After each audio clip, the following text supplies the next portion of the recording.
We don't have a history in bioeconomy. Actually, this project is opening our minds to this important and relatively new concept.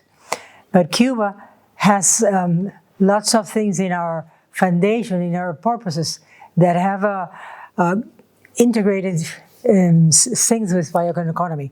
We're working for a development model inclusive and sustainable, with minimizing the use of external importations of big sources of power and energy, and aiming at the local level development.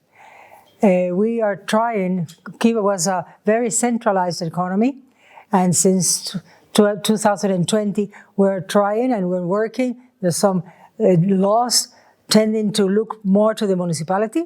Our constitution, which was approved after an important popular consultation, centers the municipality as a main basic cell of our country, of our economy, of our living space. And bioeconomy has that purposes from another point of view. So when we heard about this new concept and what it's all about, we said yes to the project, and in the years and months that we've been working together, we have received with satisfaction this new approach of work. So it's been a co-construction for the German part and for us. So I think we didn't have a history, we are constructing a history.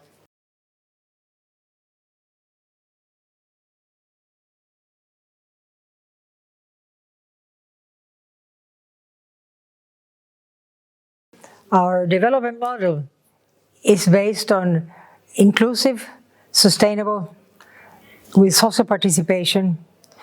We have looks put in the important issue for us, increasing the production of food, increasing the production of clean energies without oils and things like that.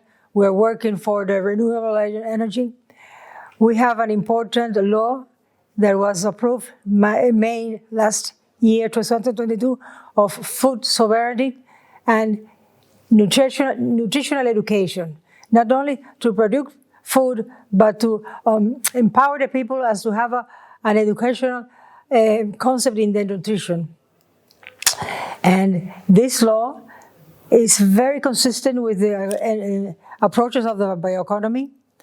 Also, what I'm talking about of the policy for the development in Cuba, and then the Decree 33 that was approved in 2021 also looks towards the local development, and that is good for us. We also have previously, since 2016, a state plan to deal with the climate change that was approved by the country, and it's in implementation these last 5-6 years.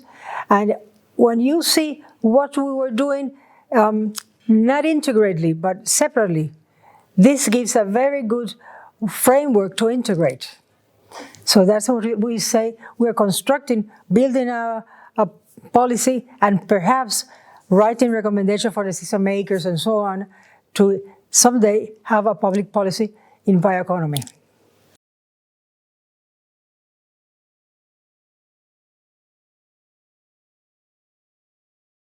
A lot. We don't have enough. First, we don't have enough knowledge of bioeconomy to start with. We have to try. There's a few people in Cuba that are really empowered with this concept and what it means. So first, we have we're starting a communication policy to explain about that.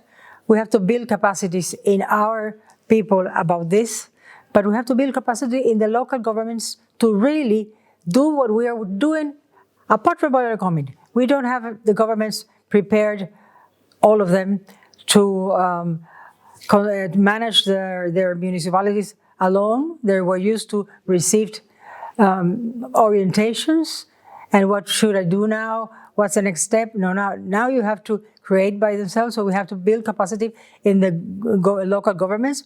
We have to build capacity in our population, even how we have a high percentage of university grads and technicians and so on in the population. We still have to prepare them. We aim that everyone will be someday an university graduate. And those are the challenges. We have to make the people understand that it's better to have renewable energy, even if it means to have a bio station nearby, than to have the electricity generated by fuel, which we don't have a lot. We are really problems with the generation of electricity. So we have lots of sense, but we're a country that has been living with challenges since 1959 all our lives. Most of the Cubans have been born after the blockade, after the embargo, and they know what are things to have a lot of different things. And we're a very people who are fighting against the impossible.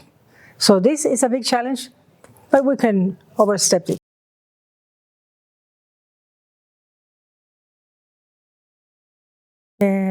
Jointly, we chose 3 municipalities, as you know, and we started with the universities and the university centers and research centers in the municipality, which were even faster to be integrated to the project. But then everywhere more with the local governments. And now in these 3 municipalities, we have 168.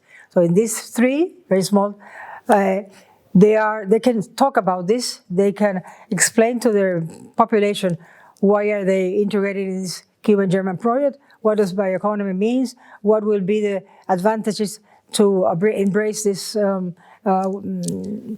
this approach, and it's a working process.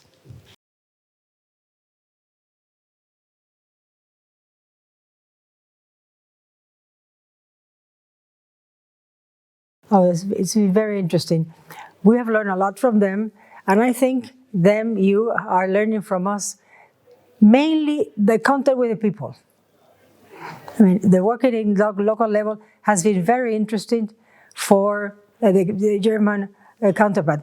We have had rooms like this full of people, of how do you say, the women that work in their homes, housewives, and lots of people, not scientists, who answered their questions, who wrote in a little, they gave papers and cards and so on, and they have been very much impressed of the honestly with the answer from whatever their level have.